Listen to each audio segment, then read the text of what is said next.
Yeah, I mean, with what we kind of have, the hand that we've been dealt, we are playing the matchup game the best we can. Dietrich has pitched 2 in a row, so he'll be down today.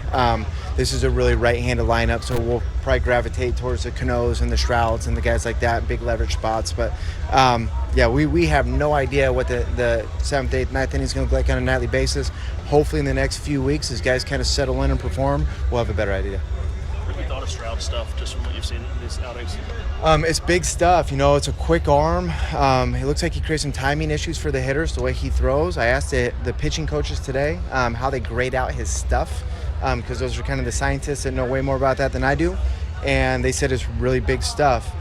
You kind of hear that, and then you watch him pound the strike zone in a hold situation, the 8th inning against a playoff team, and it makes you dream on him a little bit. So I'm really excited about Cade and what he did, and hopefully he kind of continues to move forward. Cade said the other day that part of the maturation process for him as a pitcher was to just trust that stuff in the zone and not to nibble too much. Sure. How, for maybe not just for him, but so many pitchers, is that to where give it a chance in the zone, and it can be dangerous if he misses in a bad spot, but you have to put it in the zone and not walk back. Yeah, no doubt. It's kind of gaining traction in the big leagues and calming down and trusting yourself. But I also think it's not caring a little bit and being a little bit fearless out there.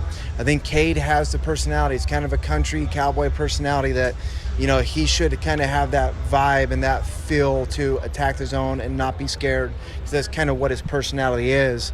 I think as he kind of grows in the big leagues and spend times in the big leagues, that country cowboy, I don't care mentality will come out more, and I think we'll kind of see it with how he does throw strikes. A lot of times we've talked about the difficulties for young position players coming up from AAA, but it's obviously also the case for young starting pitchers. And we've talked about Brandon Young and Cade Povich, and a lot of the guys that in this organization the past few years, Grayson and Bradish and Kramer, they've struggled early on. What makes it so difficult for a young starting pitcher coming up from AAA and making that adjustment to the big leagues? Well, there's a big gap. I think we've talked about that enough. To me, it's all fastball command.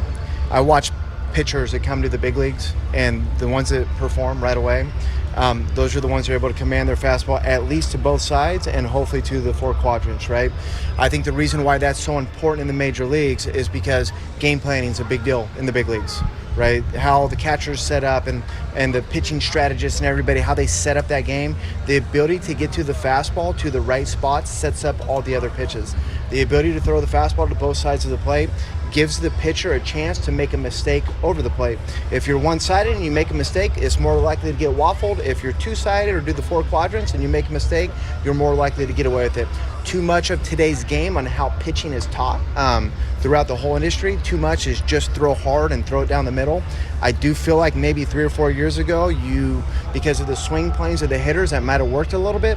I feel like hitters have adjusted, the training methods for hitters have adjusted, and I feel like the whole setup middle and throw as hard as you can is reserved for the guys that throw 100, and that's about it. If you don't do that, you got to command your fastball.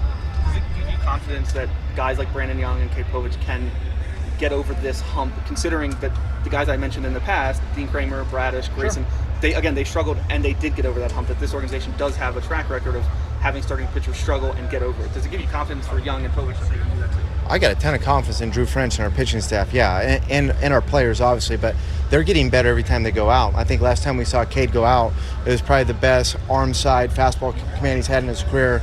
I think visually we saw it, he said it, and I would imagine some type of statistic or number would probably back it up, would be my guess. But yeah, that's the expectation, that they get better. We don't want them to stay the same.